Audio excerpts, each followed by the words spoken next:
Iron man और मेका Godzilla दोनों भले ही अलग अलग यूनिवर्स से आते हो, लेकिन जब इनकी फाइट होगी तब वो फाइट अब तक की सबसे टफेस्ट फाइट बन जाएगी। लेकिन इन दोनों की फाइट का विनर कौन होगा, आयरन मैन या फिर मेका गॉडजिला? वीडियो के एंड तक आपको इसका आंसर जरूर पता चल जाएगा। अब बात करें मेका गॉडजिला की, तो पावर्स और एबिलिटीज के मामले में मेका गॉडजिला एक मैनमेड टाइटन है, जिसका निर्माण एपेक्स साइबरनेटिक्स कॉर्पोरेशन द्वारा इसलिए किया गया था ताकि गॉडजिला और कॉन्ग समेत बाकी सभी टाइटन्स को मारकर धरती पर वापस से इंसानों का डोमिनेंस ला सके। मेका गॉडजिला को सबसे खास बनाती है उसकी शोल्डर मिसाइल्स, जिनकी मदद से उसने गॉडजिला को गंभीर रूप से घायल कर दिया था। इन मिसाइल्स के अलावा मेका गॉडजिला के पास प्रोटॉन स्क्रीम भी है, जिसमें वो अपने मुंह से एक रेड एनर्जी बीम छोड़ता है, जो इतनी ज्यादा पावरफुल है कि उसने गॉडजिला की एटॉमिक ब्रेथ को ओवरपावर करके न सिर्फ उसे नॉकआउट बल्कि घायल भी कर दिया था। मेका गॉडजिला ने इसी प्रोटॉन स्क्रीम की मदद से एक स्कल क्रॉलर को दो हिस्सों में बांट दिया था। मेका गॉडजिला की बॉडी पर जेट थ्रस्टर भी लगे हुए हैं, जो किसी भी फाइट के दौरान न सिर्फ इसके मूवमेंट को फास्ट बना सकता था बल्कि इसे क्विक अटैक लॉन्च करने में भी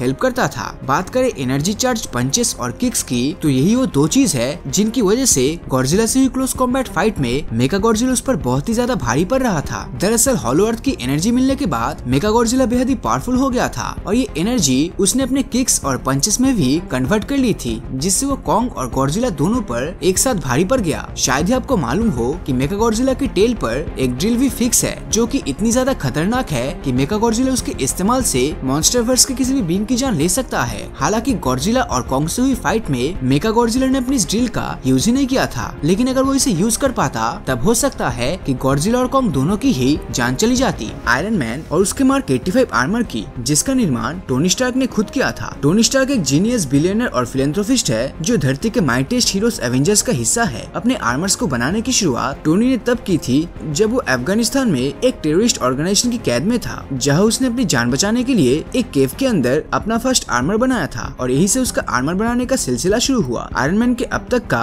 सबसे एडवांस आर्मर है मार्क 85 और ये मार्क 50 का एडवांस वर्जन है। इस आर्मर की एबिलिटीज की बात की जाए तो इसके पास बाकी दूसरे आर्मर की तरह उड़ने की क्षमता तो है ही, पर जो चीज इसे दूसरे आर्मर से खास बनाती है वह इसकी उड़ने की स्पीड, जो आयरन मैन 3 में दिखाए गए मार्क 40 से दुगनी यानी कि 12,348 किलोमीटर पर आवर की है। मार्क 85 आर्मर पहनकर आयरन मैन के पास इतनी जबरदस्त स्ट्रेंथ आ जाती है कि वो किसी भी पावरफुल बीइंग का आसानी से खेल खत्म कर सकता है। इन्फिनिटी वॉर में जब आयरन मैन का सामना थैनोस से उसी के प्लेनेट टाइटन पर हुआ था, तब वो आयरन मैन ही था जो थैनोस से सबसे ज्यादा समय तक फाइट कर पाया था और उसी ने थैनोस का खून निकाला था। मार्क 50 आर्मर की वजह से आयरन मैन मून फॉलिंग को भी सर्वाइव कर गया था और इसी ने उसे इन्फिनिटी स्टोन्स के फुल फोर्स अटैक से सेफ्टी प्रोवाइड की थी। और ऐसे में मार्क 85 तो मार्क 50 से भी एडवांस है, जिस वजह से इसने एमसीयू के मोस्ट पावरफुल मेटल यानी कि उरु से बने म्योल्निर के फुल फोर्स अटैक को भी झेल लिया था। आयरन मैन के पास खुद का रिमोट असिस्टेंस भी है, जो इसके कमांड पर आयरन मैन के सारे आर्मर्स को मैनेज कर सकता है। इसके आर्मर में एक होलोग्राफिक अडैप्ट डिस्प्ले भी है, जो आयरन मैन को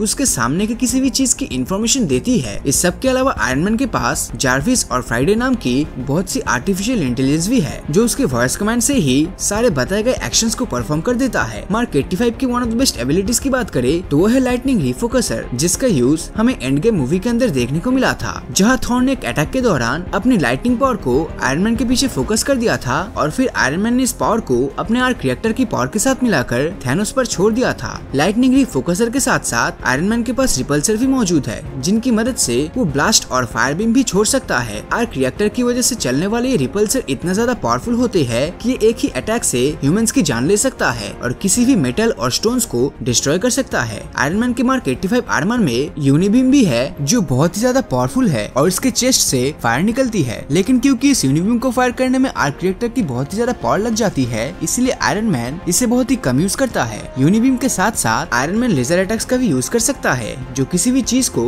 बड़ी ही आराम से काट देता है। हालांकि आयरन मैन के बाकी सभी आर्मर्स में भी लेजर्स मौजूद थी, पर मार्क 85 में लगी लेजर्स की बात ही अलग है, क्योंकि इस आर्मर में इसे अनलिमिटेडली यूज किया जा सकता है, यानी कि जब तक इसको आर्क रिएक्टर से पावर मिलती रहेगी तब तक आयरन मैन लेजर फायर करता रहेगा। मार्क 85 आर्मर की इन सभी एबिलिटीज के बारे में जान लेने के बाद अब मैं आपको एक ऐसी एबिलिटी के बारे में बताने वाला हूँ जिसने आयरन मैन को बिना किसी गंटलेट के इन्फिनिटी स्टोन्स को होल्ड करने की एबिलिटीज दे दी थी। इस एबिलिटी का नाम है फॉरेन ऑब्जेक्ट इंटीग्रेशन और इसका सबसे पहला यूज हमें एंड गेम में देखने को मिला था, जहाँ आयरन मैन ने थैनोस के सारे इन्फिनिटी स्टोन्स को खींच लिया था। इसके अलावा आयरन मैन की इस आर्मर में नैनो टेक्नोलॉजी का यूज भी है, जिसकी हेल्प से वो न सिर्फ अपने मन मुताबिक कुछ भी वेपन क्रिएट कर सकता है, बल्कि यही उसे रिकंस्ट्रक्टिव एबिलिटीज भी दे देती है। मतलब अगर उसके मार्क 85 आर्मर का कोई पार्ट टूट भी जाए तब पल भर में भी आयरन मैन उसको रिकंस्ट्रक्ट कर देगा। और तो और इसी नैनो टेक्नोलॉजी में आयरन मैन ने फ्राइडे नाम की एआई को भी जोड़ दिया था, जो कुछ इस तरह से प्रोग्राम थी कि धरती पर आयरन मैन के आर्मर का कोई भी पार्ट उसकी बॉडी को नुकसान नहीं आने देगा। और ऐसे में अगर थैनोस टाइटन की जगह धरती पर आयरन मैन को मारता तब उसके वेपन का आयरन मैन पर कोई असर नहीं होता। अब आयरन मैन और मेगागॉडजिला दोनों की पावर्स के बारे में जान लेने के बाद अब चलिए जानते हैं कि आखिर इनमें से ज्यादा पावरफुल कौन होगा। तो स्पीड के नजरिए से देखा जाए तो इसमें आयरन मैन आगे है, क्योंकि उसके न्यू मार्क 85 आर्मर की स्पीड मैक 10 है, जिस तक पहुंच पाना मेगागॉडजिला की बस की बात नहीं। इसके अलावा आयरन मैन उड़ भी सकता है, जबकि मेगागॉडजिला के पास फ्लाइंग एबिलिटीज नहीं है, जिस वजह से वो आयरन मैन के सामने कुछ भी नहीं। मेगागॉडजिला को सबसे खतरनाक बनाती है उसकी प्रोटॉन स्क्रीम। लेकिन अगर हम आयरन मैन को देखें तो अपनी इंटेलिजेंस का यूज करके